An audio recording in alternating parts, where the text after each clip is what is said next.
सब साथियों को जय भीम। अभी पिछले क्लास में हमने कुछ पाली के 4 या 5 लेसन्स वो पढ़े थे। तो उसमें भी किसी को कोई दिक्कत या कोई डाउट नहीं आया था, इसलिए किसी ने हैंड रेस करके कोई क्वेश्चन नहीं पूछा था या किसी कुछ शंका डाउट नहीं पूछा था। तो अभी भी किसी को कुछ पूछना है या कुछ सुझाव करना है तो बता सकते हैं। अभी हम नेक्स्ट टॉपिक जो है, नया टॉपिक जो कि पाली भाषा में एक हायर लेवल की जो भाषा रहती है, उच्च स्तरीय भाषा जो रहती है, तो उसको पढ़ने के लिए मतलब हम सुत्त तो पढ़ लेंगे, धम्मपद पढ़ लेंगे, अ, ये अपना जातक कथा पढ़ लेंगे। लेकिन कुछ सूक्त ऐसे है कि उसमें जो भाषा जो है वो उच्च स्तरीय, मतलब उसमें ज्यादा से ज्यादा समास और संधि का बहुत सारा प्रयोग किया गया है। अ, अगर देखें हम तो अट्ठ कथा जो है, पाली की अट्ठ कथा जो है, अट्ठ कथा में हमें ज्यादा समास और संधि ज्यादा दिखते हैं। जो विश्लेषण है अट्ठ कथा में, वो शॉर्ट में रहते हैं। और शॉर्ट में अगर कुछ प्रदर्शित करना है तो समास और संधि का ज्यादा से ज्यादा उपयोग किया जाता है। और धम्मपद में भी ये समास और संधि बहुत सारे रहते हैं। तो हमें अभी जो हमारे क्लास का जो लास्ट पोर्शन है, उसके तरफ जाते हुए हमें पहला जो पोर्शन देखना है वो है समास। तो व्हाट इज दिस समास? तो समास का मतलब जो है, स सम अधिक मास, सॉरी सम अधिक अस, ये इसका विग्रह है एक्चुअली। तो उसमें दो या उससे ज्यादा, समास में क्या होता है, दो या ज्यादा जो शब्द रहते हैं, उसका जो परस्पर संबंध रहता है, वो अगर हमने दोनों शब्दों को परस्पर संबंध रहने के कारण उसको अगर हमने एकत्रित कर दिया, मतलब एक संग कर दिया, तो उसे क्या कहते हैं, समास कहते हैं। दो या दो से ज्यादा जो शब्द है, तो उनका जो संबंध है वो दर्शाने के लिए उसे हम एकत्रित कर दे, मतलब जोड़े, एक एक से दूसरे को जोड़े, तो उसे हम क्या कहते हैं, समास कहते हैं। तो ये समाज जो है पाली भाषा में, वैसे देखें तो 6 प्रकार के हैं, 8 प्रकार के भी है, और देखें तो 4 प्रकार की भी है। हम इंडिया में देखते हैं 8 प्रकार के या 6 प्रकार के समास हम देखते हैं हिंदी व्याकरण में। लेकिन पाश्चात्य पंडितों ने क्या किया है कि मेन जो समाज जो है वो 4 ही बताया है। तो मेन 4 बताए हैं, और बाकी का जो समाज का पोर्शन है वो ऐसा संकीर्ण उन्होंने ले लिया है। लेकिन हम देखते हैं कि समास में ये जो अव्ययी भाव समास है, बाद में बहुब्रूही समास है, तत्पुरुष समास है, देन कम्मधारय समास है, देन द्वंद्व समास है।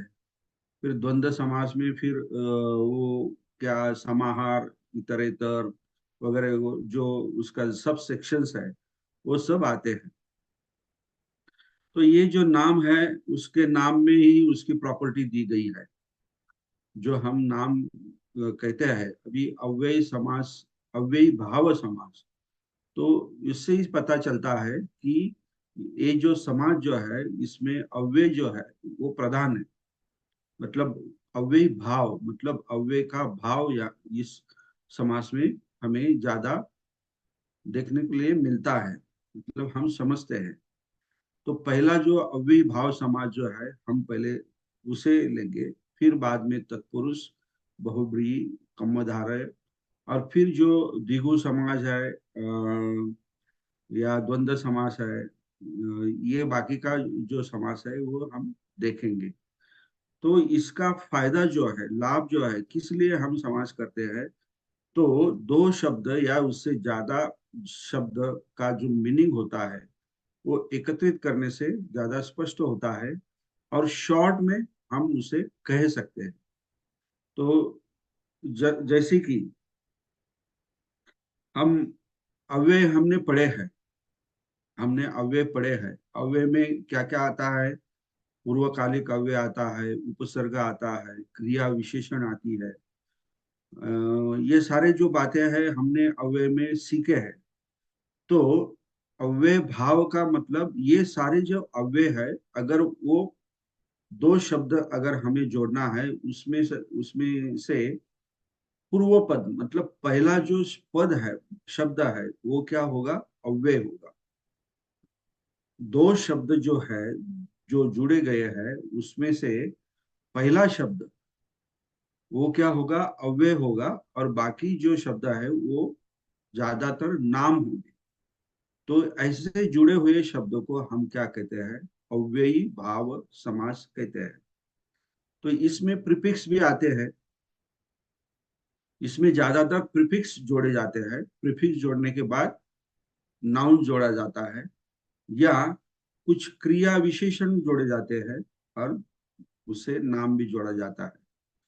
तो ये जोड़ने के बाद जो शब्द बनता है वो क्या होता है, एडवर्ब होता है, मतलब क्रिया विशेषण होता है, मतलब क्रिया के बारे में ज्यादा जानकारी देने वाला शब्द।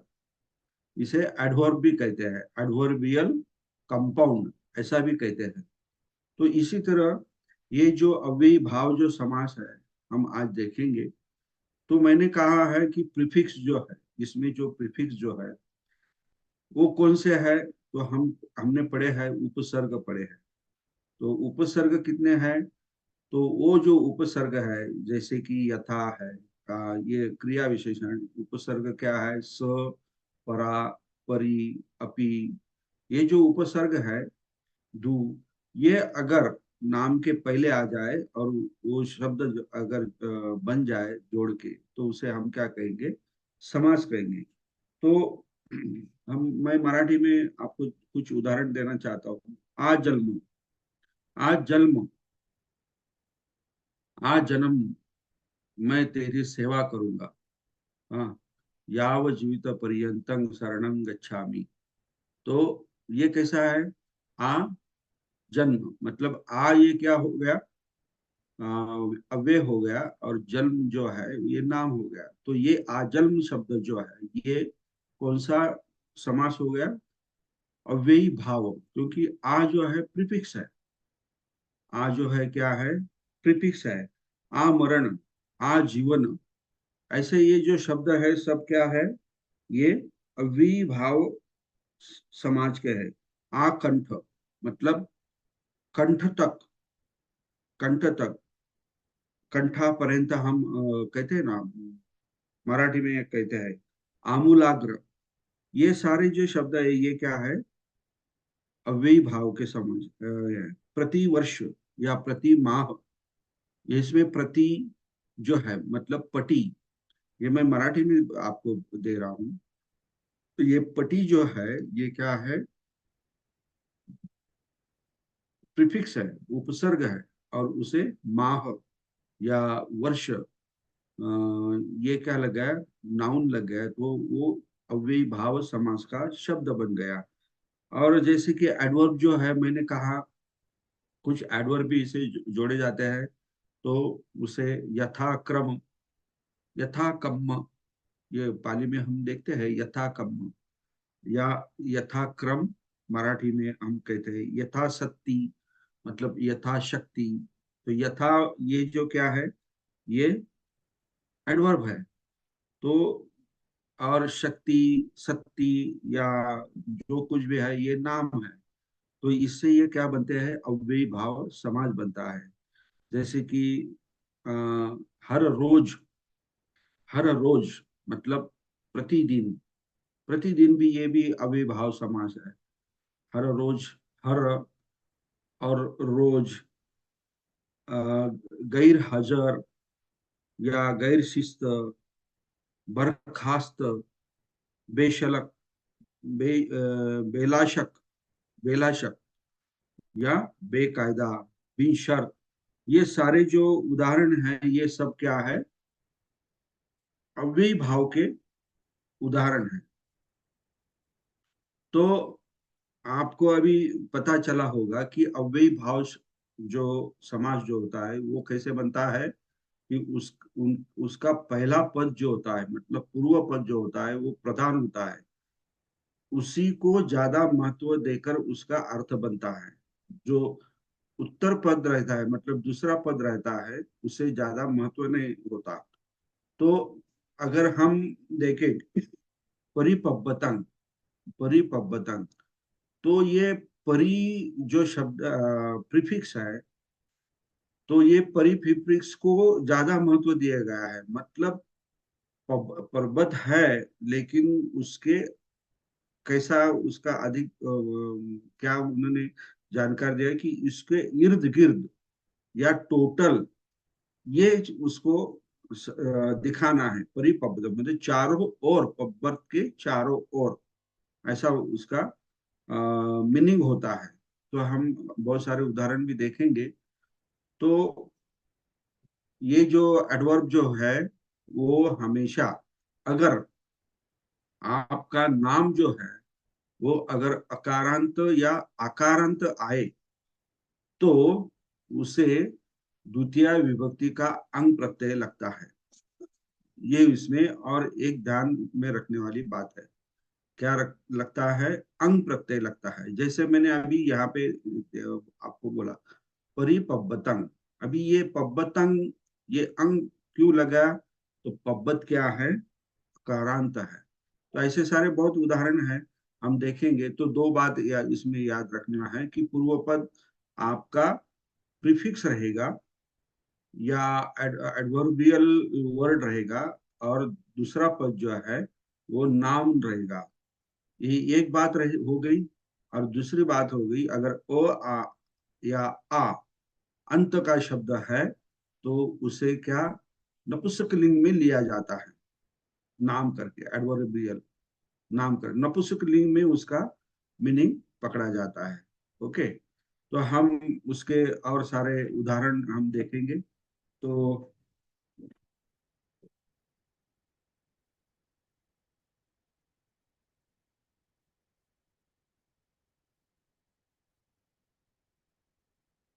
ये जो अविभाव जो समास है, तो ये कहाँ कहाँ उपयोग किए जाते हैं। तो पहली बात ये है कि विभक्ति, संपत्ति, समीप या साकल्य, अभाव, यथा, पश्चात और युगपद, इन अर्थों में अव्यय के साथ समास होता है।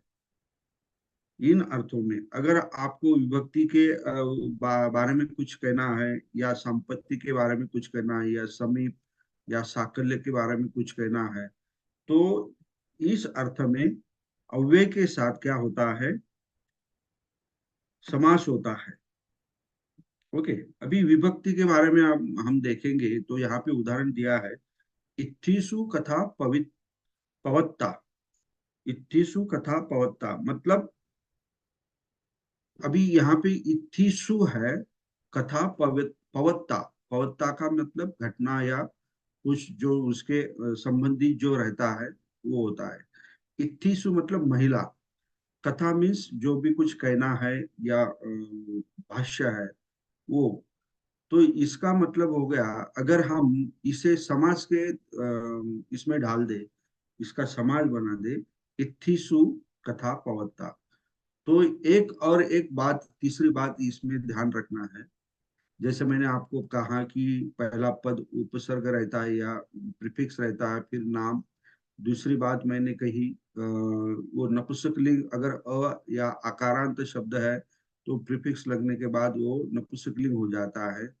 वैसे ही तीसरी बात यह है कि अगर आप दो या तीन दो या तीन पदों का अगर आप समास कर रहे हैं, तो जो पहले के जो समास है, पूर्व पद में होने वाले जो समास है, उनको कोई भी प्रत्यय नहीं लगता। मतलब उसकी विभक्ति नहीं लगती। वो क्या होता है, वो सब लोप हो जाता है। सिर्फ आखिरी का जो शब्द रहता है, उसे ही विभक्ति लगती है, उसे ही प्रत्यय लगते हैं। ये ये थर्ड बात जो है, ये भी आप अच्छी तरह से ध्यान में रखिए। क्या कहा मैंने, जो भी पद आते हैं, जो पद होते हैं दो या दो से ज्यादा, तो जो उत्तर पद है, मतलब लास्ट वाला पद है, उसको ही विभक्ति या प्रत्यय लगते हैं। पहले की जो पद है, वो क्या रहते हैं, मूल स्टेम रहता है। स्टेम मतलब उसका यथारूप जो होता है, कि जिससे हम आगे कुछ क्रियापद बनाते हैं या शब्द बनाते हैं, तो वो स्टेम के अवस्था में ही रहता है। इसी तरह ये तीसरा जो भाग जो है, ये भी आपको अच्छी तरह से ध्यान में रखना है। ओके। तो यहाँ पे हमने विभक्ति के बारे में मैं आपको उदाहरण दे रहा हूँ। इत्थिसु कथा पवत्था। तो अगर हमने इसे अव्यय भाव में रख दिया, तो अधिथि, अधि इत्थि, ऐसा उसको उसका समास हो जाएगा। मतलब अधि, ये प्रीफिक्स हो गया, उपसर्ग हो गया, और इत्थि, तो अधिथि मतलब स्त्री के संबंधित, ऐसा। तो यहाँ स्त्री, स्त्रियों में कहा गया प्रसंग, संबंधित प्रसंग, ऐसा इसका इत्थिसु कथा पहुंचता है। लेकिन अगर हम समाज के इसमें अगर इसे देखें, तो क्या होगा, इत्थि थी, सॉरी, अधिथि, मतलब स्त्रियों के संबंध में या संबंधित, ऐसा इसका मीनिंग हो जाएगा। और इस कभी कभी ऐसा होता भी नहीं ना, ये भी है, कभी कभी ऐसा होता भी नहीं है। उन्होंने उदाहरण दिया है, यथा परिसाय। अभी यथा ये यहाँ पे एडवर्ब है, परिसाय ये नाम है, और यह प्रत्यय लग गया है। यह प्रत्यय लग गया, मतलब यहाँ पे उन्होंने क्या किया, ये जो विभक्ति का जो प्रत्यय है, उसका लोप नहीं किया। या यथापत्तिया, तो ये भी, या जो है, ये भी नहीं होगा। तो इसी तरह ये जो विभक्ति जो है, उसमें ये नियम लगते हैं। अकारांत अव्ययी भाव समास से परे सभी विभक्तियों का लोप नहीं होता है।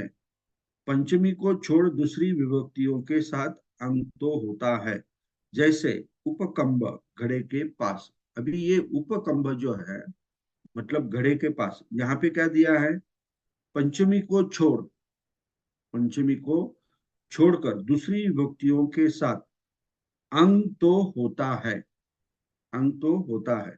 जैसे कि उपकंब, मतलब घड़े के पास। अगर इसका अगर हम विग्रह करें, तो क्या हुआ है, उप का मतलब है नजदीक, ये क्या है, प्रीफिक्स है उप, और कुंभ क्या है, नाम है। तो उपकम मतलब घड़े के समीप हो गया, या घड़े के पास हो गया। तो पहला उदाहरण हमने विभक्ति के बारे में देखा। अभी क्या देख रहे हैं, समीप। अगर कोई बात हमें समीप दिखाने हैं, घड़े के पास, कुंभस्य समीपे, समीप मतलब नजदीक, कुंभस्य समीपे मतलब, तो इसका समास क्या होगा, उपकंभ, उपकुंभंग, सॉरी, उपकुंभंग, वो घड़े के पास। अभी ये कुंभंग क्यों हुआ, क्योंकि ये कुंभ जो है, ये अकारांत शब्द है, इसीलिए उपकुंभंग, कुंभंग, ऐसा इसका मीनिंग, समास तैयार हो गया। कौन सा, अव्ययी भाव का समास तैयार हो गया, मतलब घड़े के पास। उपकंभेन कथम, मतलब उपकंभंग कथम, ऐसा भी हम कह सकते हैं। अभी जो दूसरा जो है, संपत्ति, मतलब प्राप्त किया हुआ, मतलब क्या बोलते हैं उसे, युक्त बोलते हैं ना हम, मराठी में युक्त बोलते हैं। तो अगर इसी अर्थों को अगर प्रदर्शित करना है, कहना है, तो भी हम क्या कहते हैं, अव्ययी भाव समास करते हैं। तो संपन्नं ब्रह्मं मतलब सब्रह्म, मतलब ब्रह्म के साथ, ब्रह्म के साथ, मतलब उन्होंने ब्रह्म को प्राप्त किया है, संपन्न किया है। इसी अर्थ में अभी ये स क्या है यहाँ पे, ये प्रीफिक्स है। तो स ब्रह्म, अभी हम देखते हैं एक हमेशा हम कहते हैं इतिपिसो भगवा अरहं सम्मा संबुद्धं विद्याचरण संपन्नो सुगतो लोकविदु अनुत्तरो पुरुष धम्म सारथि सत्ता देव मनुष्यान बुद्धो धम्मं देसेति, बुद्धो धम्मं देसेति सदेवकं समारकं सब्रह्मकं ससमण पजन, ससमण ब्राह्मणं पजन। ये जो स देवकं और स ब्रह्मकं और स मारंग, यहाँ पे जो स आया है, तो ये क्या है, प्रीफिक्स है। तो उनके सहित, देवों के सहित, मार के सहित और ब्रह्म के सहित भगवान बुद्ध क्या करते हैं, भगवान धम्मं देशेति, भगवान क्या करते हैं, उनको धम्म देशना देते हैं। तो ये उसका संपन्न जो है, उसका ये मैंने आपको कहा विभक्ति संपन्न समीपे साकल्य यथा, इस अर्थों को अगर प्रदर्शित करना है या कहना है, लिखना है, तो हमें अव्ययी भाव समास बनाना पड़ता है। उसके तहत हम ये एक एक करके उदाहरण ले रहे हैं। ओके। अभी साकल्य का मतलब होता है, क्या होता है, साकल्य का मतलब सब, सकल, मराठी में क्या कहते हैं, सकल।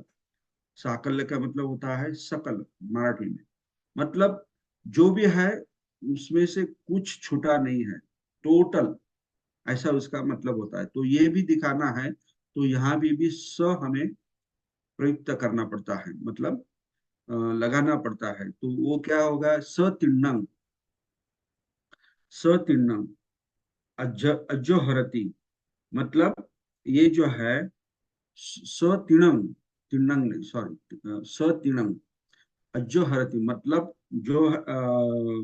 जो ग्रास जो है, मतलब हम गवत कहते हैं ना, घास, वो क्या कहता है, जो हरती मतलब निगल लेना, मतलब खा लेना, मतलब जो भी है कुछ उसके साथ वो घास भी खा जाता है। अगर कुछ फल पड़ा है तो ओनली फल को नहीं खाता, सतिनम मतलब घास के साथ वो खाते, वो फल खाते हुए घास के साथ वो खा लेता है, मतलब सकल, मतलब साकल्य, मतलब पूरा। इसी अर्थ में भी हम अव्ययी भाव समाज जो है वो कहते हैं। अभाव के अर्थ में भी हम अव्ययी भाव समाज कहते हैं। अभाव का मतलब कुछ अधूरापन, वो कि वो वो जो कि वो नहीं है, इसे हम अभाव कहते हैं। ओके। तो अभावो मक्खी कानन, अभावो मक्खी कानन मतलब मक्खी, मक्खी जो है उसके अभाव से। तो क्या कैसा अव्ययी भाव होगा, नी मक्खी कानन, मतलब ये जो नी जो है ये उपसर्ग है, और मक्खी जो है ये क्या है, नाम है, और वो नाम क्या है, अकारांत है। तो इसीलिए वो क्या बनेगा, नी मक्खी कंग। ये नपुंसक लिंग जो मैं अंग कहता हूं, ये ध्यान में रखिए, ये अव्यय भाव समाज में ये आता ही है, अकारांत या आकारांत समास में। ओके। या अतिगतानी तिणानी, अतिगतानी तिणानी मतलब नी तिण्णं, नी तिण्णं। तो ऐसा ये दुस दुस्सद्दिकं विगता इद्धि सद्दिकानं। तो जिसमें जिस प्रसंग में या कुछ जो कार्य है उसमें अगर कुछ अभाव है, तो अभाव कहने के लिए भी ये अव्ययी भाव समाज जो है वो होता है। और दूसरा जो है पश्चात, मतलब उसके बाद या पीछे, ऐसा अगर हमें कहना है तो भी अव्ययी भाव समाज कहते हैं। और उसके लिए प्रीफिक्स अनु जो होता है वो लगाते हैं। अनु, अनुबंधा, अनुबंधा तिष्ठति। हाँ, मतलब उसके पीछे पीछे खड़े रहता है। ये ब्रह्मजाल सूत्र में है। जो दो ब्रह्मजाल सूत्र में क्या है, सुप्पियो और तो भी उसका शिष्य रहता है। तो वो दोनों क्या करते हैं, भगवान के पीछे पीछे, जैसे जैसे भगवान जहां भी जाते हैं वो उसके उनके पीछे पीछे, पिट्ठितो पिट्ठितो अनुबंधा, मतलब अनुबंधा मतलब उनके पीछे पीछे जाना। वो भगवान जहाँ भी रुके वहां वो रुकते थे, भगवान जहाँ चल दिए वहां वो जाते थे। तो इसी तरह अनु, ये जो शब्द है अनुक्रम, ये शब्द है वो भी हम अव्ययी भाव के रूप में हम देखते हैं। तो याव, याव मत्तम, मतलब ये जो याव जो है, तो इसका मतलब होता है इतना, अवधारणता है इतना। याव, याव मत्तम मीन्स इतना ही, मत्तम मतलब मात्रा, हम मराठी में कहते हैं ना मात्र, इतके मात्र, ऐसा हम यूज करते हैं। तो इसी तरह याव मत्तम मतलब जितने भी हैं वो, याव मत्तम मतलब जितने भी है। ब्राह्मणे आमंत्य, मतलब जितने भी ब्राह्मण हैं, याव, याव का मतलब जैसे as far as long as, ऐसा होता है। मुझे जहां तक उसका लिमिट होता है, इसका अर्थ याव तक, याव का होता है। याव जीव काय, ये है ना बुद्ध वंदने मध्ये आहे ना, बुद्ध वंदना में, याव जीवितं पर्यंतं शरणं गच्छामि, ऐसा है ना कुछ। हाँ, मतलब जहां तक जीवन है मैं बुद्ध के शरण में जाऊंगा, ऐसा इसका मतलब होता है। याव जीव, याव जीव, ये जीव जो है नाम है, याव जो है प्रत्यय है, प्रीफिक्स है। तो याव जीव मतलब जीवन भर, इसका मतलब क्या होता है, जीवन भर।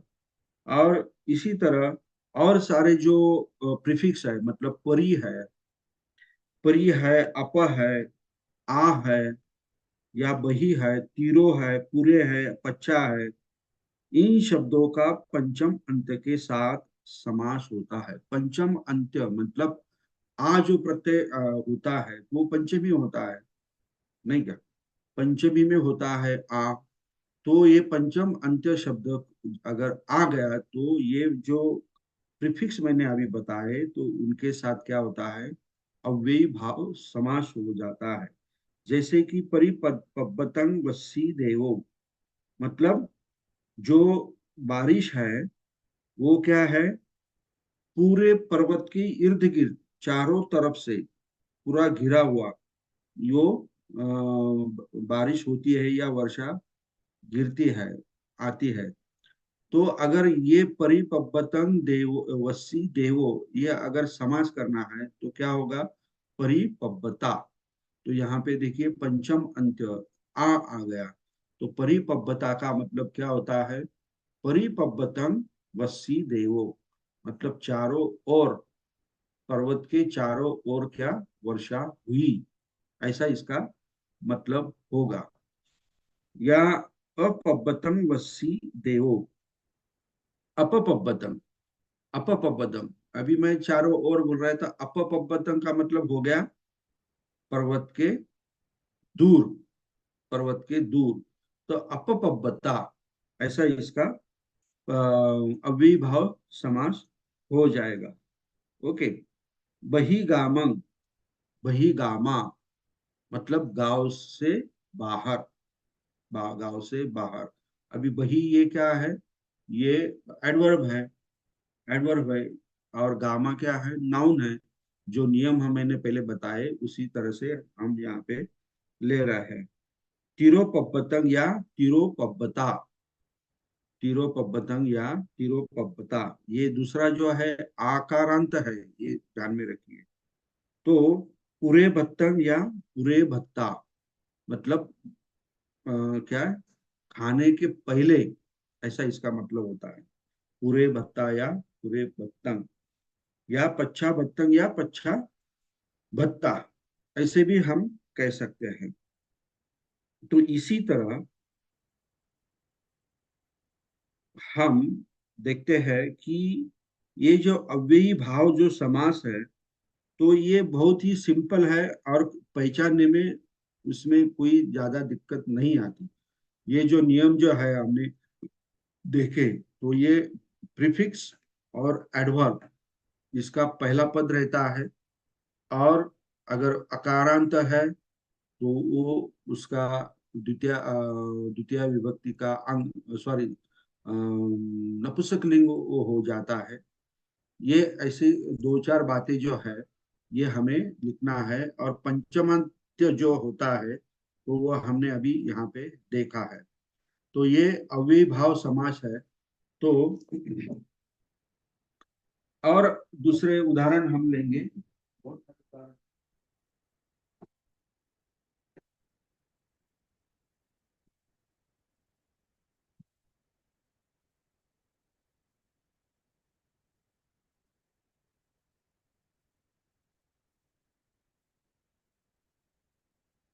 अभी दूसरे बुक में जो उनके बारे में, अव्यय भाव समास के बारे में जो जानकारी दी है, विवरण दिया है, स्पष्टीकरण दिया है, वो इसी तरह है कि अव्यय भाव समास वह है जिसका पहला घटक उपसर्ग या निपात होता है। मैंने तो आपको पहले ही बताया कि जो पूर्व पद होता है, पहला घटक होता है, वो क्या होता है, प्रीफिक्स मतलब उपसर्ग।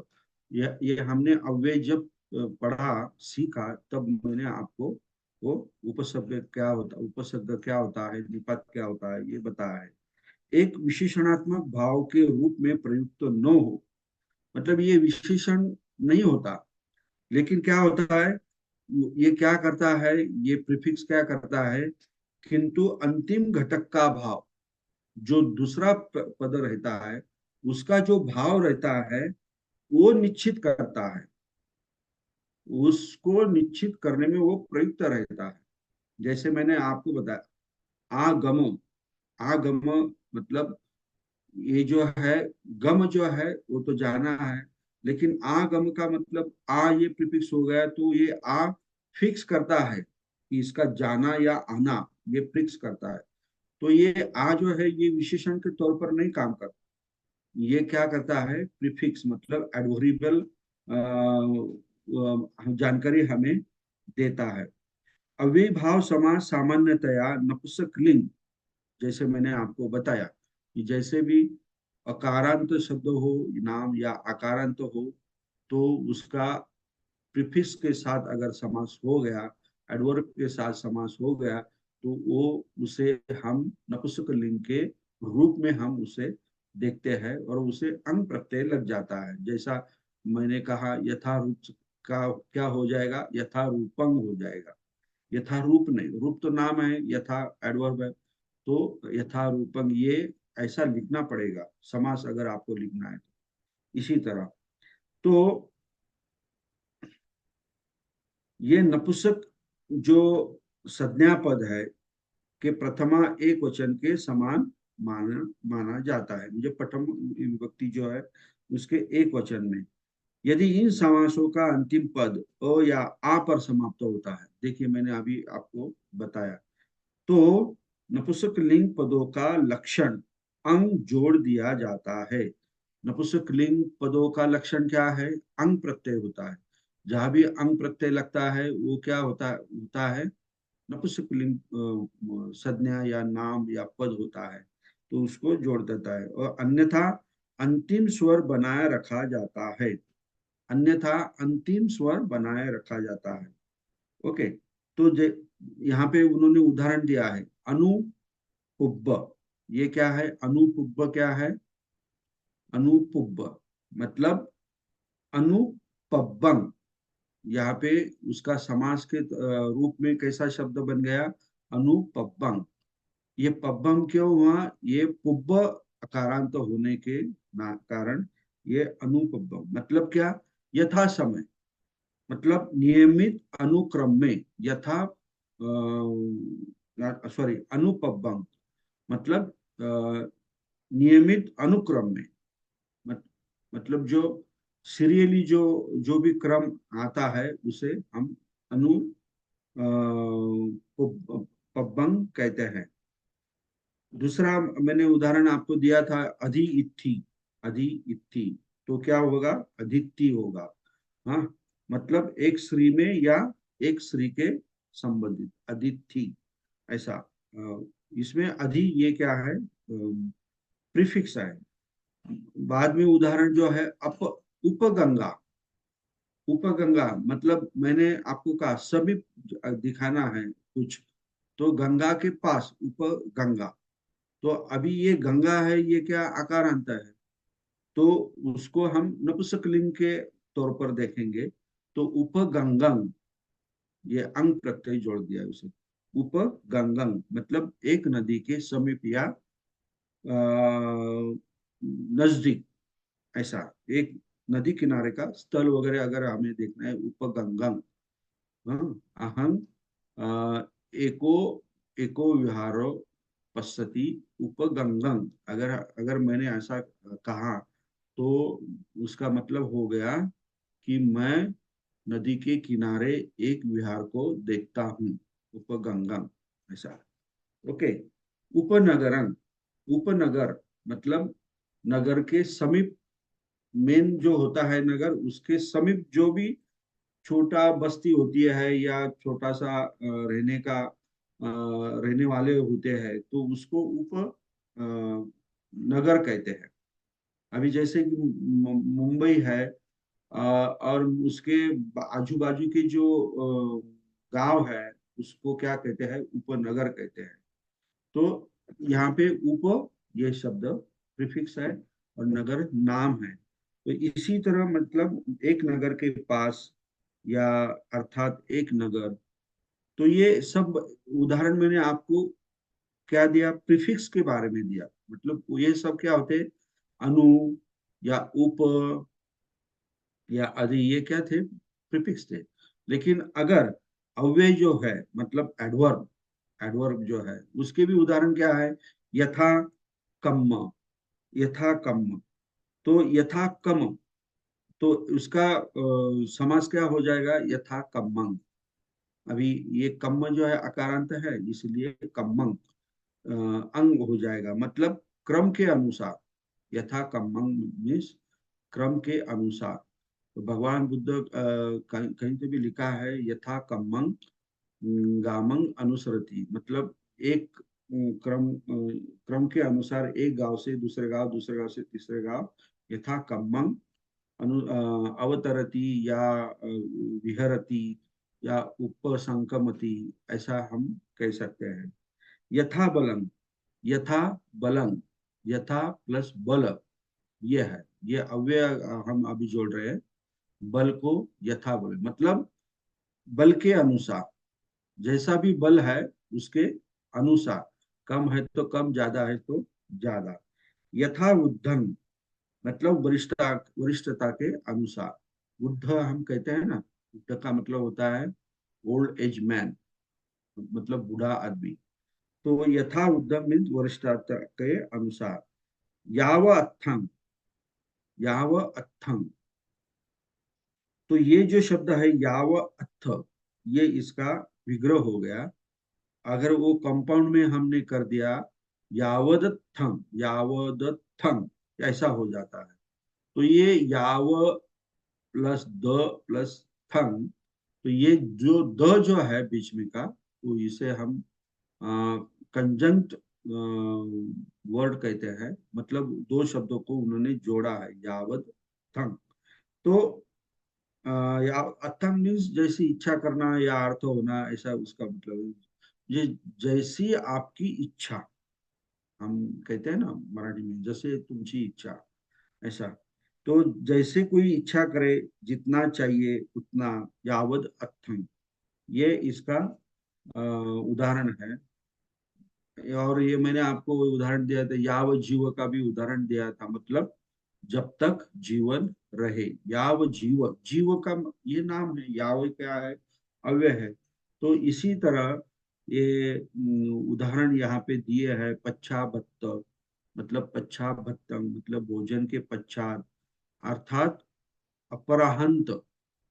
हाँ देखिए, ये कैसे शब्दों को का अर्थ भी दूसरे अर्थ को समझाने के लिए कैसे करते हैं। अपरांत, अपराहंत मतलब दोपहर के बाद या ऐसा उसका मतलब होता है। ओके, तो इसी तरह ये यहाँ पे सब अव्यय भाव जो है उसके अर्थ दिए हुए हैं। दूसरे उदाहरण अगर हम देखें तो ये हमने अनुलोम, अनुलोम, पटिलोम, अभी अनु तो ये है, पटिलोम, पटिलोम ये भी अव्यय है। हाँ, अनुलोम का मतलब क्या है, इन नॉर्मल सीक्वेंस, मतलब जैसे जो सही आगे का जो,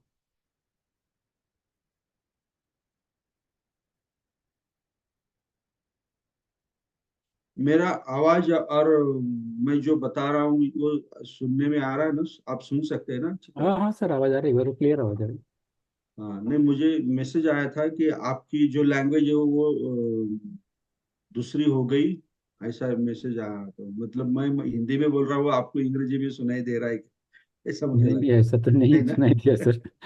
ओके ओके, नहीं ओके ओके। तो अनुलोम और पटिलोम, मतलब अनुलोम मतलब सीधा, पटिलोम मतलब उल्टा।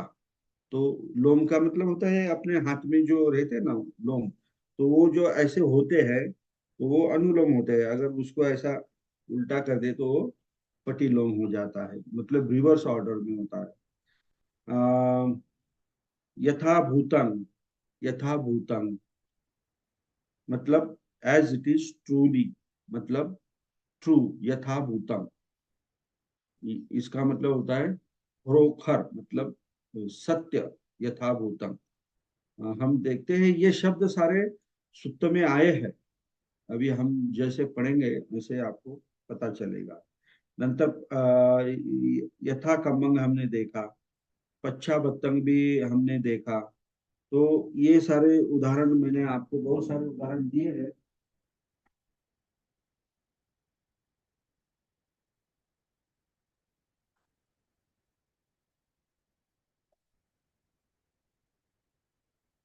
अधि अत्तंग, अधि अत्तंग, तो इसका मतलब क्या होता है, अज्जत्ता, मतलब अज्जत्तंग, मतलब उसका मतलब क्या होता है, with in one's own self, मतलब अपने अंदर में। अज्जत्तंग बहित्तंग, जो हम अगर सतीपट्ठन सूक्त अगर पढ़ेंगे तो इसमें ये अज्जत्तंग शब्द आता है।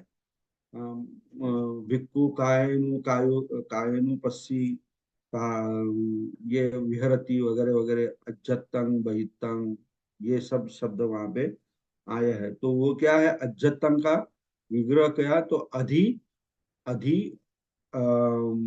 अत्तंग मतलब, अत्तम is खुद।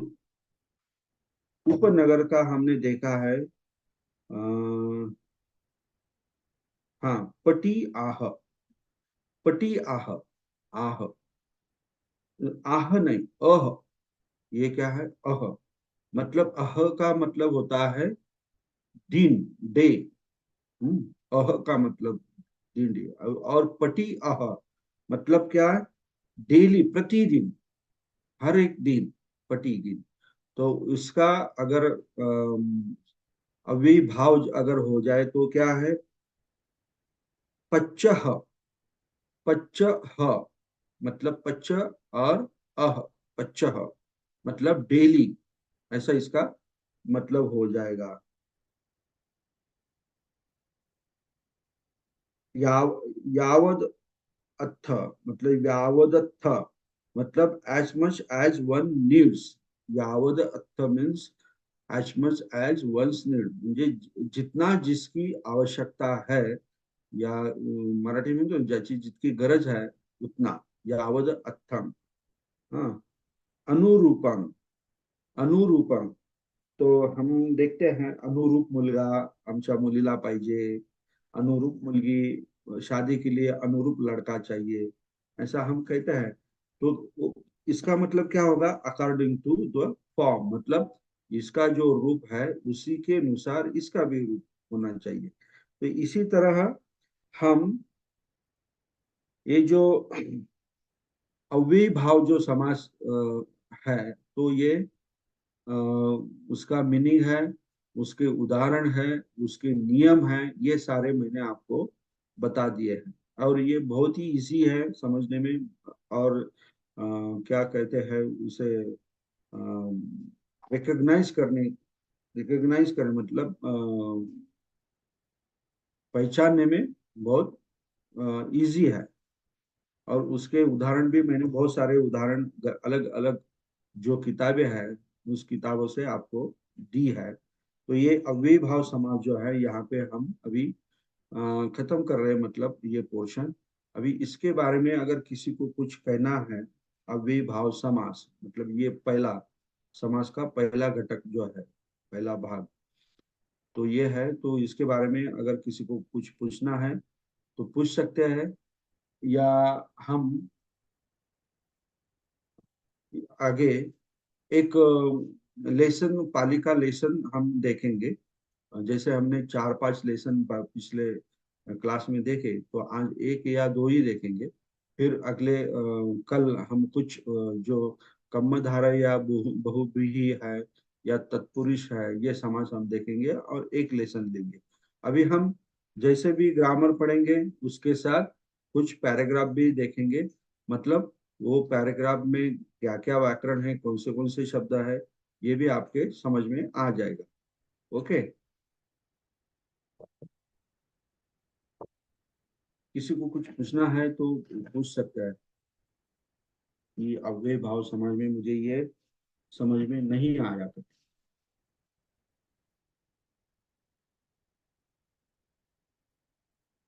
भारती खरे. हाँ, बोला मैडम.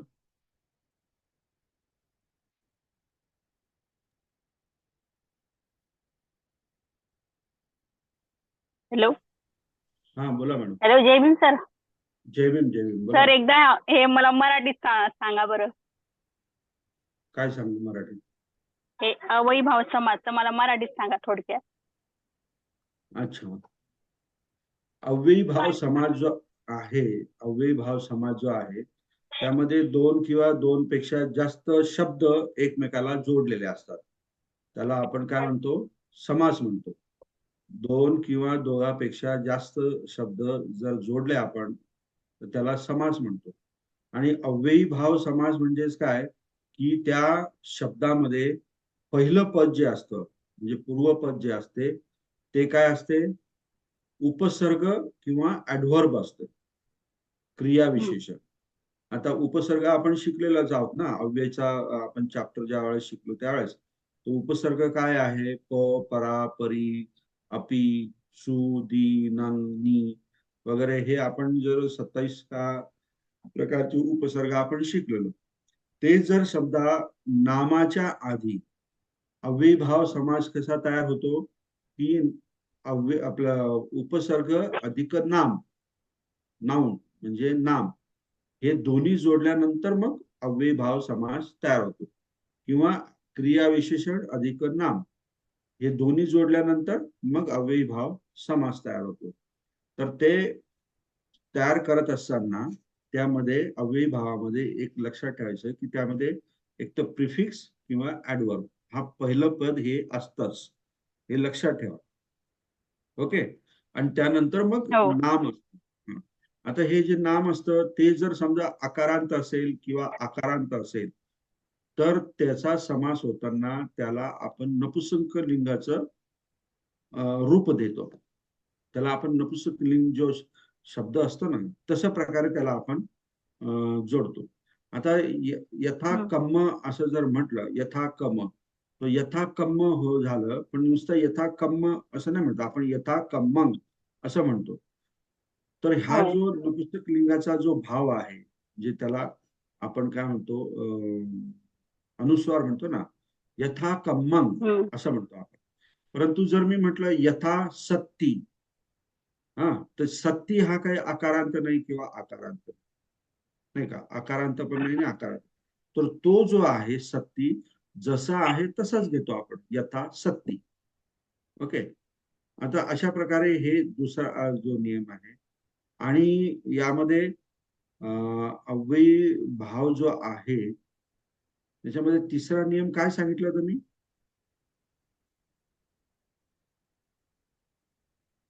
हा, हा जो शब्द जो आहे, तयार झालेला जो शब्द आहे, तो आपण ऍडव्हर्ब म्हणून वापरतो. म्हणजे व्हर्बचं विशेष माहिती देणारा म्हणून शब्द आपण वापरतो. ओके. यथाशक्ती दानं ददेय, म्हणजे आपकी जितने जैसी भी शक्ति हो, मतलब क्या बोलते हैं उसे, क्षमता हो, वैसे दान देना चाहिए, ऐसा। तो ददीय देना चाहिए, तो कैसे देना चाहिए? यथाशक्ति, मतलब ऐसा इस यथाशक्ति ये क्या हो गया? एडवर्ब हो गया, क्योंकि वो वर्ब का कुछ तो भी विशेषता बता रहा है, सॉरी, दाखवतो, नाही का? तर अशा प्रकारे हम्म. हे अव्ययीभाव समास आहे आणि अगदी सोपा आहे. हे 2-4 नियम लक्षात ठेवले की तुम्हाला लक्षात येऊन जाईल. ओके, आलं हो लक्षात? हो. अजून कोणाला काही विचारायचं आहे?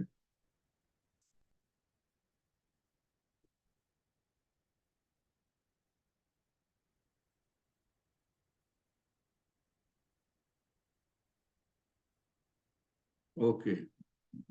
जर कोणाचं काही विचारायचं नसेल तर मग मी तुम्हाला स्क्रीन शेअर करतो आणि एक छोटा लेसन घेऊ आपण. हा, वंदना साळवे. हा, बोला मॅडम. म्हणजे भीम सर, हा, सर जय भीम. याच्यामध्ये जर एक्झाम जर म्हणजे जर राहील तर क्वेश्चन मध्ये अव्ययीभाव समास शब्द ओळखा असा प्रश्न राहील का? हो हो, राहू शकतो ना. अच्छा, बरं. हो, राहू शकतो. तर अच्छा मग हे अच्छा अच्छा. नियम आपण लावायचे आपले याच्याप्रमाणे हो आणि ना. अच्छा. ओळखायचं. आणि खूपच सोपं आहे. अव्यय हो. आणि काय हे पहिलं पद असलं की डोळे झाकून अव्ययीभाव समास समजायचं त्याला. ओके. बरं. हो हो हा, सर, हो. ओके, ठीक आहे. धन्यवाद. थँक्यू.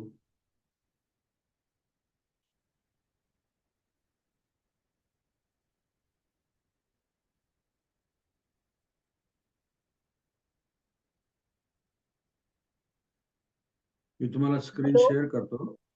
हॅलो. हा, बोला बोला. डेव्हिन सर, सर जो हा, तुम्ही जी ही उदाहरण दिली ती कुठल्या बुक मधली आहेत सर? हे एका बुक मधले आता जी उदाहरण दिली नाही. तुम्ही. हे उदाहरणं जवळजवळ 8 ते 9 पुस्तकांमधली मी शोधून शोधून तुम्हाला दिलेली आहे.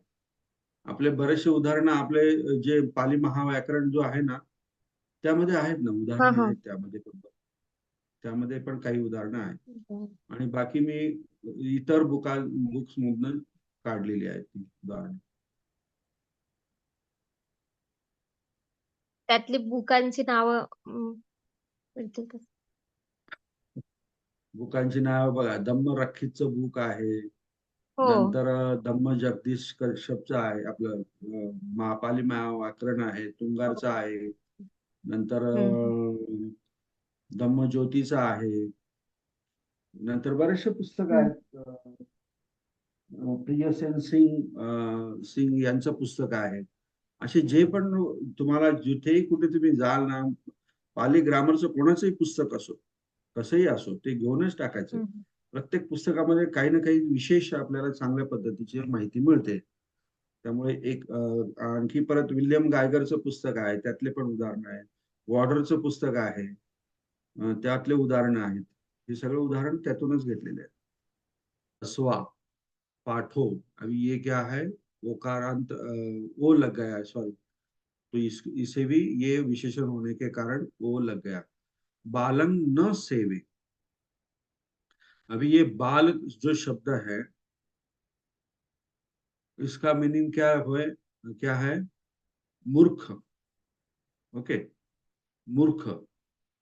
न सेवे, अभी सेवे का मतलब होता है, सेवती का मतलब होता है उसके साथ रहना, संगति करना।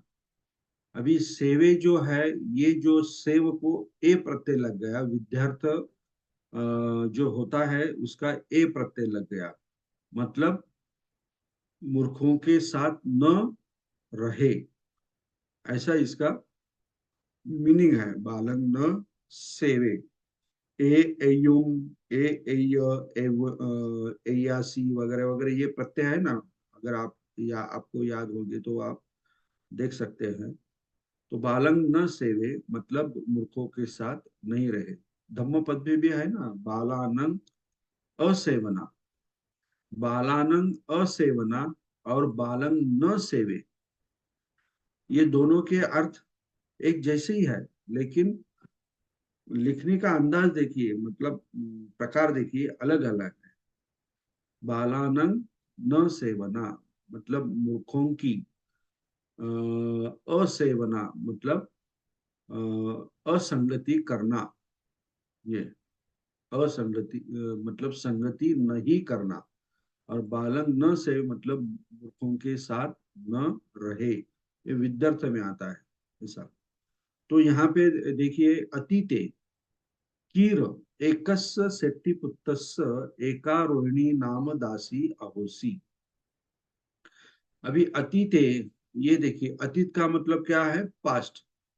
तो ये अतीत, अतीते कीर मतलब ये कौन सी विभक्ति आ गई, अतीत का अकारांत है, तो ये सप्तमी विभक्ति। अतीते मतलब पास्ट में, मतलब भूतकाल में, कीर मतलब इंडीड, खरोखर, भूतकाल में खरोखर, एकस्य सेठी पुत्रस्य मतलब ये देखिए यहाँ पे सेठी पुत्रस्य, और ये एकस्य किसका विशेषण है, ये सेठी पुत्र जो है इसका विशेषण, संख्या विशेषण एकस्य, तो इसको भी स लग गया है, तो इसे भी स लग गया है, मतलब वही विभक्ति, एक वचन, नाम, लिंग और वचन, ये जो है वो यहाँ पे लगे। एकस्य सेठी पुत्रस्य मतलब एक सेठी पुत्र की, एका रोहिणी नाम दासी अहोसी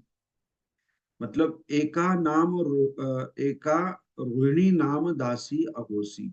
अभी यहाँ पे एका क्यों आया है, क्योंकि ये रोहिणी जो है ये स्त्रीलिंग है, तो उसकी संख्या भी क्या है, स्त्रीलिंग में बताई गई है।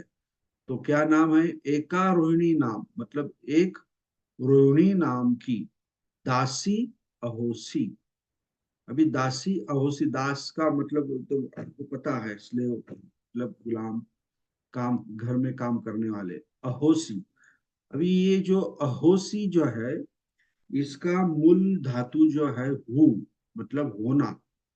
तो ये इरेगुलर क्या इसको कौन सा काल बोलते हैं, मतलब ये भूतकाली है, परोक्ष, परोक्ष भूतकाल, मतलब हमारे सामने ये नहीं हुआ है, इसी के अंदाज में ये इसे कहा गया है, तो इसे परोक्ष भूत कहते हैं। तो ये अ जो है, ये क्या है, ऑगमेंट कहते हैं उसको, मतलब धातु के आगे लगाने वाला शब्द। होसी, अहोसी मतलब हु को सी प्रत्यय लग गया है, पास्ट टेंस का, और आगमन हुआ है, मतलब इसका मतलब क्या होता है, था, थी, ऐसा। अब हम मराठी में होती, होते ऐसे कहते ना। तो भूतकाल में एक सेठी पुत्र की, रोहिणी नाम की दासी, एक रोहिणी नाम की दासी थी, इसका ऐसा ट्रांसलेशन हो गया। ओके, तस्सा मातापि तस्य सेठी पुत्रस्यैव दासी अहोसी। अभी तस्सा मातापि, तस्सा ये सर्वनाम है, तो ये किसके संदर्भ में है, तो ये जो रोहिणी नाम की जो दासी थी ना, उसके संदर्भ में, मतलब रोहिणी नाम की दासी जो थी, उसकी माता भी, मतलब माता सुद्धा, मतलब उसकी माता भी, अपी का मतलब भी, सुद्धा, उसकी माता भी, तस्स, तस्स मीन्स, अभी ये तस्स किसके कनेक्टेड है? तस्य सेट्ठी पुत्तस्य, मतलब उस सेट्ठी, सेट्ठी पुत्र मतलब एक क्या होता है सेट्ठी, मतलब उस काल में जो बड़े व्यापारी रहते थे या समाज में उनका बहुत ऊंचा स्थान रहता था, तो उसे सेट्ठी कहते थे। तो यहाँ पे सेट्ठी लिखा है बराबर, यहाँ पे सेठी लिखा है, ये सेट्ठी चाहिए था। तो उस सेट्ठी पुत्र की ही, ये सेट्ठी पुत्रस्य एव, ऐसा यहाँ पे हो गया है, एव, सेट्ठी पुत्रस्य प्लस एव, मतलब उसकी ही, उसको उस पर जोर दिया गया है। उस सेट्ठी पुत्र की भी दासी अहोसी, मतलब ये दोनों माँ और बेटी उस सेट्ठी पुत्र की क्या थी? दासी थी। ओके। एकदा रोहिणी माता सेट्ठी गहे विहिपहरण ठाणे निसिन्ना होती। एकदा means once upon a time, मतलब एक काल में, एक टाइम, एकदा। अभी ये जो है ना दा, ये क्या है? एकधा, एक, एकत्वम दा वगैरह, ये टाइम का ये है क्रिया विशेषण। ओके। इसे हम सबथ, थ, ही, कु ही ऐसा कहते हैं ना। तो ये है एकदा, मतलब once upon a time. Rohini माता मतलब ये जो रोहिणी नाम की दासी थी, उनकी मम्मी रोहिणी माता। ओके। ये देखिए यहाँ भी समास है रोहिणी माता। लेकिन ये समास हमने अभी तक पढ़ा नहीं। ये तत्पुरुष समास है, मतलब रोहिणी माता, मतलब रोहिणी की माता, ऐसा है। ओके ठीक है, हम देखेंगे, आगे देखेंगे। एकदा रोहिणी माता सेट्टी गहे, सेट्ठी गेहे, ये गेह जो है, ये जो क्या है?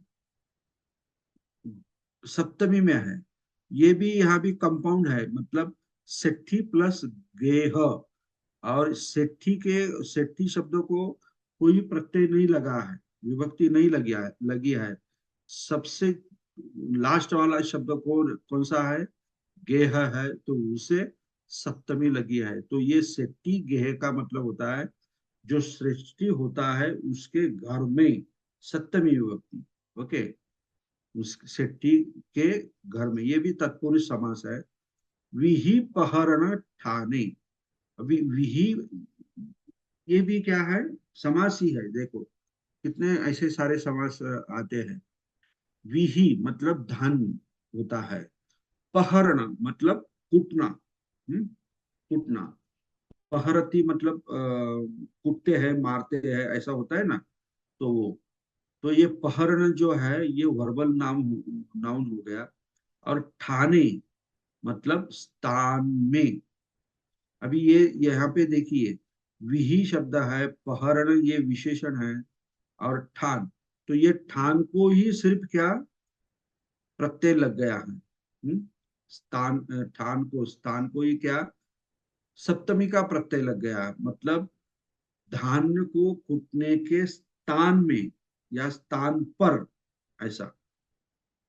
निसिन्ना होती, मतलब निसिन्न का मतलब, ये निसिन्ना क्या है? कौन कौन बता सकता है इसका व्याकरण? मतलब वो दिन्ना जैसे दिखा, हाँ दिया हुआ वैसे निसिन्ना, बैठी हुई। बैठी हुई, तो ये तो मैंने बताया, मुझे वो अच्छा व्याकरण चाहिए, वो क्या है? निसिपत्ती आहे ना, अ, तो म्हणजे मूळ शब्द धातू आहे क्या है? अ, मूल धातु क्या है? निसिदती, निसिदती, हाँ निसिद हो निसिदती, ती असतो त्याला वर्तमान काळाचा ती आणि ती प्रत्यय लागतो. निसिदती त्याच हाँ, पास्ट मध्ये निसिन्ना. पास्ट मध्ये निसिन्न मतलब पास्ट पार्टिसिपल है वो, हाँ निसिन्न। हाँ, जिसमें धातु है सीध, मतलब बैठना, उसको उपसर्ग लगाया, नी हो गया, तो निषिद मतलब नीचे बैठना। निषिदति मतलब नीचे बैठता है। और ये निषिद्धति का पास्ट पार्टिसिपल हो गया निषिद्धा। ओके, हाँ जी सर। ऐसा। ये अभी आप लोग ट्रांसलेशन तो कर लेंगे, ट्रांसलेशन तो कोई भी कर सकता है, जी लेकिन जब आप पाली पढ़ते हो तो हर एक शब्द का व्याकरण आपको मालूम होना चाहिए, समझे? तो आपके ये क्लास का फलित कब होगा कि आप जो भी पढ़ते हो तो उसमें से जो भी शब्द है उसका व्याकरण हम आप बता सकते हो, तभी इसका फल मतलब ये क्लास का यशस्वी हो गया, मतलब उसका फल आपको अच्छा मिल गया, ये होगा। नहीं तो ये इसका तो ट्रांसलेशन दिया हुआ है, सभी जगह दिया है, वो तो कोई भी बता सकता है। निसिन्ना होती, अभी यहाँ पे ओनली निसिन्ना नहीं है, होती भी लग गया है, होती मतलब है। बैठी हुई है, मतलब ये परफेक्ट टेंस है, समझे क्या? ये परफेक्ट पास्ट टेंस होते ना, ऐसा उसे बोलता है निसिन्ना होती, मतलब बैठे हुई थी या बैठे हुई है। अभी ये हिस्टोरिकल प्रेजेंट के जैसा उसका यूज होता है, मतलब एकदा रोहिणी माता शेट्टी वंदना कुमार यांना काही विचारायचं का? वंदना साळवे मॅडम, नाही हॅलो. सर, तेच मी ट्रान्सलेशन करायसाठी हात वर केला होता. बरं बरं, हा ठीक. एकदा रोहिणी माता सेठी गेहे विही पहरण ठाणे निसिन्ना होती, मतलब एक टाइम रोहिणी की माता सेट्टी के घर में धान कूटा जाता है उस स्थान में बैठी हुई थी। ओके, फिर आगे रोहिणीचं मुसलेनं विहीपहरणं करोती, आणि त्याच वेळेस बघा, आता हा एकच वाक्य आहे, त्याच्यामध्ये हा एक क्लॉज झाला आणि दुसरा क्लॉज काय आहे? रोहिणीचं मुसलेनं विहीपहरण करोती, मतलब उनकी माता वहां पे जो धान कूटा जाता है वहां पे बैठी थी, और उसी टाइम रोहिणीचं और रोहिणी च आ गया ना, और रोहिणी मुसलेन विही पहरण करोती. मुसलेन मतलब आपण मुसळ म्हणतो ना, मुसळ माहिती आहे सगळ्यांना, हा? जो धान कूटने वाला लंबा लकड़ी का ये रहता है, उसे क्या कहते हैं? मुसल. मुसलेन म्हणजे उनके मुसळ के द्वारा या मुसळीने, विहिपहरण मतलब धान को कूटना, क्या कर रही थी, करोती। अभी यहाँ पे भी मैं करोती, ये प्रेजेंट टेंस है, लेकिन मैं क्या कर रहा हूँ? ट्रांसलेट कर रही थी, तो इसे क्या कहते हैं? हिस्टोरिकल प्रेजेंट, मतलब हिस्ट्री में वो हुआ था, लेकिन अभी हम प्रेजेंट में उसका कथन कर रहे हैं, इसलिए इसको हिस्टोरिकल प्रेजेंट करते हैं। मतलब रोहिणी, और रोहिणी मुसल से धान कूटना कर रही थी। ओके, अतखो, अथ मीन्स बाद में, आफ्टर दैट। एका मक्खी का मीन्स अपने घर में रहती है ना माशी, मक्खी का। अभी ये स्त्रीलिंग है तो ये भी संख्या जो है एका, ये भी आकारांत हो गया। मातु पिठियं निसन्ना तंग विज्जति,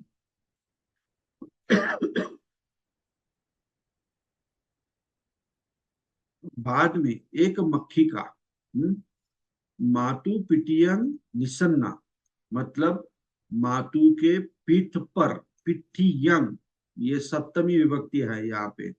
ओके, मातु पिठियन निसन्ना, निसिन्ना सॉरी, मतलब बैठी हुई, ऐसा निसिन्ना। तंग विज्जति, तंग मीन्स ये किससे रिलेटेड है? ये मातु के रिलेटेड है, मतलब उसे, मतलब मातु मतलब माता को, विज्जति, विज्जति का मतलब होता है डंक करना, क्या डसना। ओके, तो एक मक्खी का मातु एक मातु के पेट पर बैठी हुई एक मक्खिका ने उसे क्या काटा। तंग विज्जति, उसे उसे काटा। माता दूही तरंग आह, मतलब माता क्या, दूही तरंग का मतलब क्या होता है यहाँ पे दिया होगा, मतलब पीड़ा से होगा शायद। दूही तरंग नहीं दिया है, हाँ, लेकिन पीड़ा ही उसका लिखा। ओके, हाँ, माता दूही तरंग आह अम्मा ऐसा मक्खी का मंग विज्जति तंग वारे ही ती। हाँ, माता दूही तरंग, तो ये शायद इसको ही, उसके बेटी को ही कहा है शायद ये। तो देखेंगे हम दूही तरंग का मतलब क्या है। ओके, तो माता दूही तरंग आह अम्मा, मतलब उसके लड़की को माता कहती है अम्मा, ऐसा मक्खी का मंग विज्जति, यह जो मक्खी का है मास, मतलब क्या बोलते हैं उसको हिंदी में, मक्खी, ये मक्खी मुझे डस रही है। हाँ, या डसती है। अभी यहाँ पे देखिए विज्जति, अभी मैं यहाँ पे कर रही थी वह क्या, लेकिन मैं अभी यहाँ पे क्या कह रहा हूँ, डस रही है या डस रही। ऐसा मक्खी का मंग विज्जति मतलब डसती है। हाँ, ऐसा डसती थी ऐसा नहीं, क्योंकि माता क्या उसको कह रही है। हाँ, मतलब प्रेजेंट टेंस में उनका वार्तालाप चल रहा है। ओके, तंग वारे ही मतलब उसे दूर कर, वारे मतलब दूर करना। ओके, और ही जो है, ये जो है क्या कहते हैं उसे, आज्ञाधारक, आज्ञार्थ जो है, तो मज्जिम निकाय, मज्जिम पुरुष जो है उसका एक वचन में ही प्रत्यय लगा है। यहाँ पे ए ही नहीं है, वारे ही मतलब आज्ञा, मतलब उसे दूर कर ऐसा। ओके, तंग वारे ही उसे उसे हकाल दो, ऐसा उनका कहना था। वो माता जो है वो अपने बेटी को कहती है दुहिता। हाँ, ओके ओके, दुहिता मतलब उसकी लड़की है, माता दुही तरंग। ओके, दुहिता मारे स्वामी माता, मतलब वो जो लड़की है वो क्या कहती है, मारे स्वामी मतलब मैं उसे मारूंगी, मतलब मारती हूँ, ऐसा इसका मतलब हो गया। मारे दुहिता मारे स्वामी माता टी, मतलब ऐसा। टी का मतलब ऐसा। 10 वत्वा कहकर, ये वत्वा किसका पूर्वकाली काव्य हो गया, वध का। वत्वा मतलब कहकर, अत्तनो हत्थ गतेन मुसलेन तंग सहसा पहरती, तो ऐसा कहकर क्या, मैं मारती हूँ ऐसा कहकर, अत्तनो हत्थ गतेन, अभी यहाँ पे अत्तनो मतलब खुद का, खुद। हाँ, हत्थ गतेन मतलब हाथ, उसके हाथ में जो मुसल जो है उससे, खुद के हाथ में जो मुसल है उससे, मतलब ये तृतीया विभक्ति है। तंग सहसा पहरती, सहसा मीन्स जोर से, तंग मीन्स उसे मतलब माता से। ये तंग किससे कनेक्टेड है, उसकी माता से, माता। पहरती मतलब मारती है। हाँ? मारती है। तेन पहारेन मतलब तेन पहारेन, तेन पहारेन डबल टप्पा लग गया है, तो ये तेन जो है ये क्या है, एडवर्ब है, मतलब उस कारण से। इसका तेन का मतलब होता है उस कारण से। अभी हम तो का अगर सर्वनाम देखें तो तृतीय विभक्ति में तेन भी आता है, तो उसका मीनिंग अलग है, लेकिन ये तेन एज अ एडवर्ब भी होता है, मतलब कारण भी उसका मतलब होता है, उस मारने के कारण से। रोहिणिया माता मतलब रोहिणी की माता, या ये यहाँ पे प्रत्यय स्त्रीलिंग।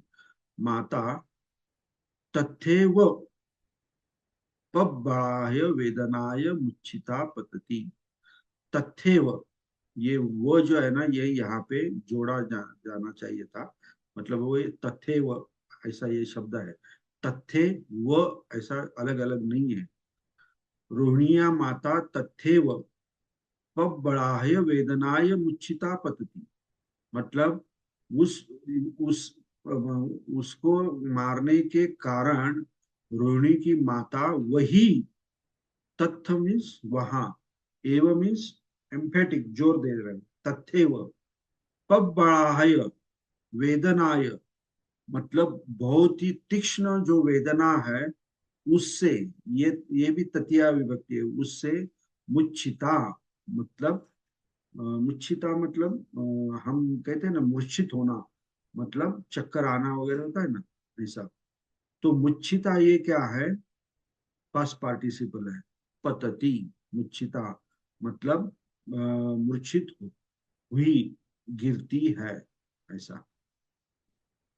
पब्बड़ाय का भी मतलब दिया होगा यहाँ पे, तो देखते हैं। मतलब बहुत ही तीक्ष्ण, दुहिता मतलब मुलगी, कन्या, नहीं दिया है। अथ मतलब बाद में, रोहिणी, मतलब रोहिणी तंग न्यत्वा उच्च सरेन रोदीति। मतलब बाद में वो जो रोहिणी दासी थी, तंग न्यत्वा म्हणजे उसको जानकर, म्हणजे जो कुछ भी हुआ उसे जानकर, उच्च सरेन रोदती, मतलब बहुत जोर जोर से, उच्च सरेन, हाँ, उच्च सरेन रोदती मतलब रोती है। तस्सा रोदन सरंग सुतवा, मतलब तस्सा मीन्स कौन, ये रोहिणी जो है ना उसका। तस्सा रोदन सरंग मतलब रोने का आवाज, रोने का आवाज। सुतवा सुनकर, सेठी पुत्तो मतलब सेठी पुत्र, तथ आगच्छति मतलब वहां आता है। उसका रोने का आवाज सुनकर सेठी पुत्र वहां आता है। किंग पवत्तंग अस्ति च पुच्छति, मतलब किंग पवत्तंग, पवत्तंग का मतलब घटना प्रसंग होता है। तो किम का मतलब क्या, कौन, कैसा, क्या हुआ, क्या घटना हुई, ऐसा उन्होंने पूछा, क्या हो गया, ऐसा उन्हें, इसका मतलब है किम पवत्तंग।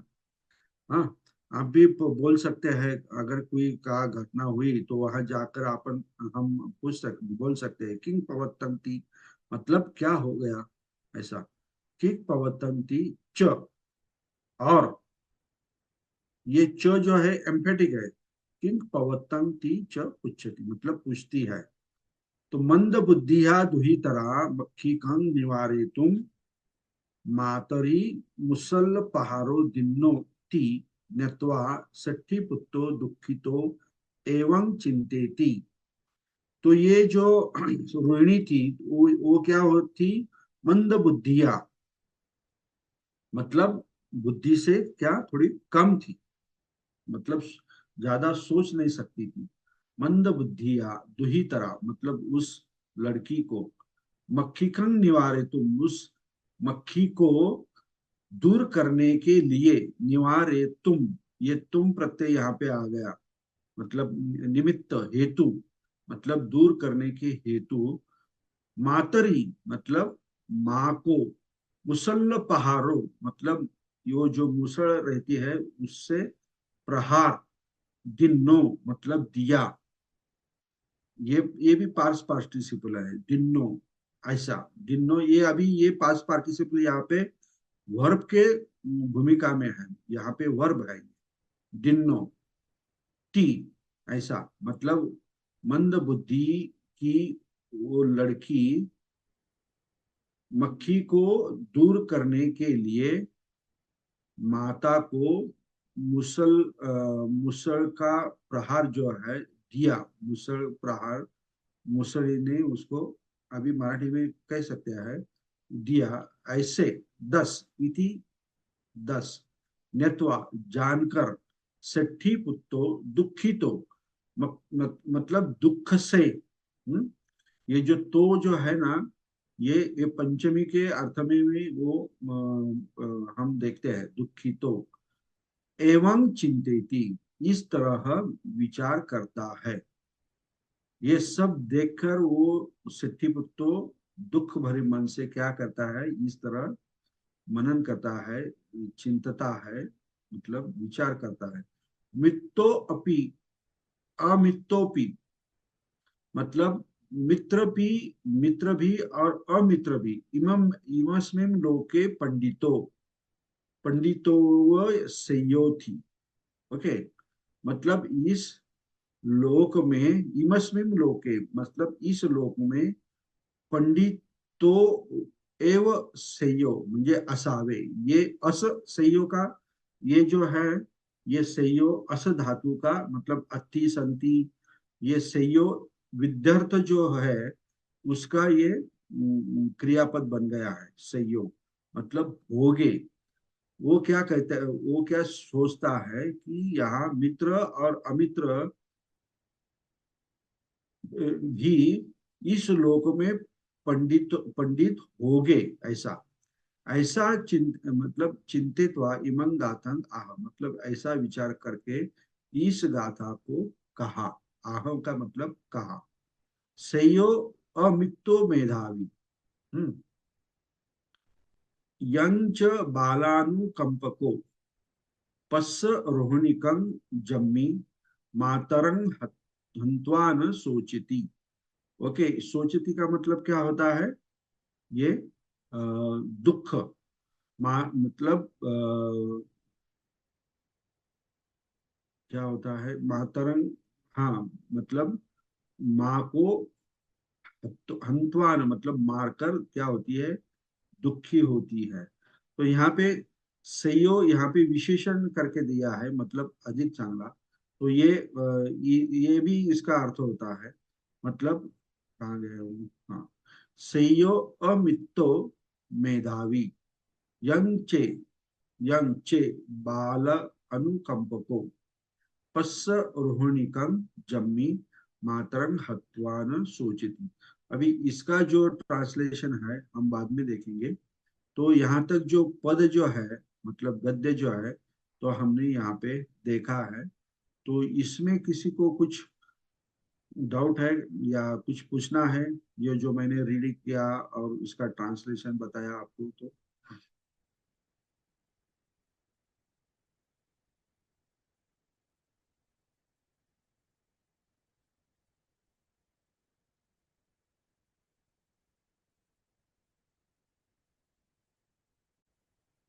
मुझे लगता है ये रीडिंग नहीं करना चाहिए, क्योंकि आपको मैंने पहले भी 4-5 लेसन पढ़ाए और मैंने पूछा तो कोई कुछ नहीं बोला। मतलब ये इतना सारा ग्रामर पढ़ने के बाद आपको अभी ये 45वां या 44वां क्लास होगा, जिससे भी अगर अगर आप ग्रामर पढ़ के समझकर अगर ये छोटे छोटे पैराग्राफ अगर नहीं पढ़ सकते, तो फिर ये क्लास का क्या उपयोग, क्या है। हाँ प्रज्ञा मैडम, हाँ बोलिए प्रज्ञा मैडम। नाही सर, समजलं, पण इथे ना असं परमिशन नाहीये बोलायला. मी तिथं ट्राय करत होती.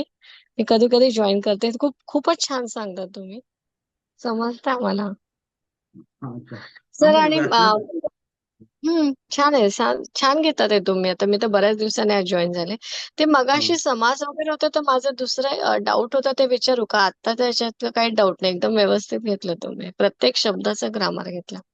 हाँ हाँ, विचारण काय मला विचारायचं हे होतं? फक्त विचारायचं होतं, म्हणजे बुद्ध कसं उपमा देऊन शिकवायचे ना, तर हाँ तन्हा रूपी आता एक शब्द आहे, ते तन्हा वरत्तंच, म्हणजे ते जे वरत्त आहे म्हणजे स्ट्रॅप, चाबूक काय दोरी, तन्हा रूपी दोरी, किंवा कोद नद्धींचेव, जे नद्दी परत ते झालं पट्टा, क्रोध रूपी पट्टा. मग हे कुठलं समास काय होतं हे असं, याचं ग्रामर अच्छा काय अच्छा होईल? अच्छा, हाँ हाँ म्हणजे उपमा नहीं देऊन इस, सांगतात ना ते, हाँ हाँ, तसं.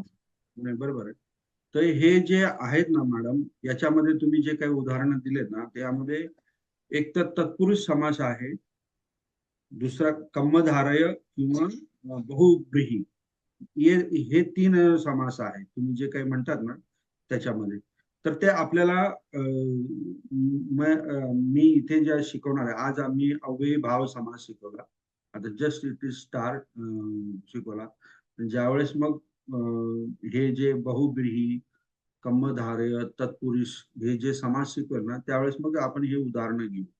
ओके. मग त्यावेळेस नाम प्लस नाम किंवा विशेषण प्लस नाम किंवा काय म्हणतात त्याला, सब्जेक्ट सब्जेक्ट जो असतो तो परत नाम, यांचे जे जसे समास बनतात ना त्यानुसार आपण बघूया मग ते उदाहरण. Thank you sir. हा, एक एक शब्द काय काय विचारला होता तुम्ही, कोणचा? क्रोध काय?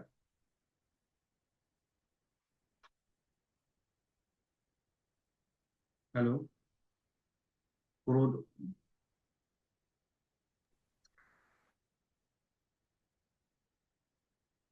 Hello. Hello, am I audible? आता येतोय. एक हा, होतं येतो. कोध त्यांनी काय सांगितलेलं की नदी म्हणजे ते म्हणजे जे अॅनिमल असतात ना, बैलाचे ते दोरखंड असतो आणि वरत्त पण म्हणजे त्यांचं जोखड असं असतं. तर ते ते तोडून देतात बैल. तर ते त्यांना असं सांगायचं आहे की बाबा की हे तर बैलाने तोडलेलं आहे, पण तसंच प्रत्येक माणसाच्या आतमध्ये जी क्रोधरूपी रशी आहे किंवा तण्हारूपी हे जे जोखड आहे ते तोडून टाकलं पाहिजे. असं असं असं ह्या स्वरूपाचं आहे. आणि तो शब्द असा आहे क्रोध नद्धींचेव आणि दुसरा आहे तन्हा वरत्तंच. तर मग मला म्हणजे अच्छा अच्छा क्रोधरूपी अच्छा अच्छा, नाही नाही, आता इथे समास नाही येणार मॅडम. मॅडम, क्रोध हा वरत्तंच, नाही नाही, इथे समास नाही येणार. इथे दोघी शब्द जोडलेलेच नाहीये. ते क्रोध आणि वरत्तन हे एकत्र केलेलं आहे का त्यांनी? हा तन्हा वरत्तंच एकच शब्द आहे हा. तन्हा वरत्तंच आणि क्रोध नद्धींचेव म्हणजे क्रोधरूपी ते तो स्ट्रॅप आणि तन्हारूपी ते परत ते थॉंग किंवा स्ट्रॅप असं हा हा हा, उपमा दिलेली आहे. उपमा दिलेली आहे. ठीक आहे, चालेल, मी करतो त्यावरती. तुम्हाला नेक्स्ट क्लासमध्ये तुम्हाला व्यवस्थित समजून सांगतो काय ते. ओके. हं? थँक्यू. ओके. हा. याच्यामध्ये म्हणजे क्रोधाचा काय म्हणतात त्याला, हे करणे, काय म्हणतात त्याला, दूर सारणे वगैरे असं, हा म्हणजे तत्पुरुष म्हणजे समासच येईल बहुतेक त्याच्यामध्ये. म्हणजे तुमच्या मनात जे क्रोधरूपी दोरखंड आहे त्याचा नाश करा. बाहेरचा जो म्हणजे बैलातल्या गळ्यातला किंवा नाकातला ते दोर बंद असतो तो कोणी तोडेल, पण आतून आहे बाहेरील झालं एक्सटर्नल, पण इंटरनल जे आपल्यामध्ये क्रोधरूपी जो पट्टा आहे ना त्याचं हम्म, छेदन करा असं त्यांना हम्म. सांगायचं. हा क्रोधरूपी म्हणजे पट्टा, हम्म, तन्हारूपी जोखड असं आहे ते हा हा हा पट्टाच परत. हा हा. हे तण्णारूपी जे आहे ना, हम्म हा हम्म समास येईल. आलं का लक्षात? हा समास येईल हम्म तण्णारूपी. कारण तण्णा हा हे पण एक क्रिया विशेषण आहे. म्हणजे हम्म तृष्णा पण आता त्याच्यात आपण नाम पण म्हणतो, पण हम्म तण्णारूपी मतलब हा पण एक समास आहे. आणि दुसरा बाकीचे पण क्रोधाचा वगैरे तो पण नदींचेव समास आहे. आणि हा दुसरा होता तन्हा वरत्तंच. हा हा हा. असे दोन शब्द होते ते. हम्म. चालेल, थँक्यू सर. चालेल ना, बघूया आपण, काही हरकत नाही. हा, कुठल्या ह्याच्यात ओके. आहे, कुठल्या सूत्रामध्ये? हे धम्मपद आहे ब्राह्मण धम्म. वग्गो मधले 398 हा, द्वे येस, ब्राह्मण वत्थो. धम्मपदामध्ये तर खूप समास आणि संधी असतात. हा, तर ते म्हणजे कसं पाहिजे ट्रू ब्राह्मण कोण, तर हे ते बाहेरच तुम्ही तोडू शकतात आणि मोकळे होऊ शकतात, पण आतमधले जे क्रोधरूपी स्ट्रॅप आहे, आतमधले ते तणावरूपी जो पट्टा आहे त्याचं छेदन करेल तो खरा ब्राह्मण. इट इज लाईक म्हणजे दॅट. तण्णारूपी म्हटलं तर दोघं पण नाऊन येतात, नाऊन प्लस नाऊन असं. आता हे हम्म कम्म धारायामध्ये येते का तत्पुरुष पुरुषाच्या मध्ये येते. त्या नियम जे आहे 5-6 ते नियम मी तुम्हाला सांगेल पुढच्या क्लास, त्यामध्ये ते टाकून बघायचे. ओके. Okay, thank you sir. बाकी, हा, ओके ओके, वेलकम. बाकी कोणाला अजून काही बोलायचंय?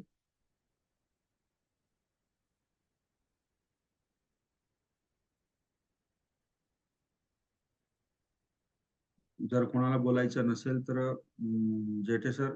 Yes sir. हां कोणाचा हँड रेज दिसत नाही सर. हां हां तर आपली परवानगी असेल तर मग आपण सेशनला क्लोज करायला सुरू ओके करूया.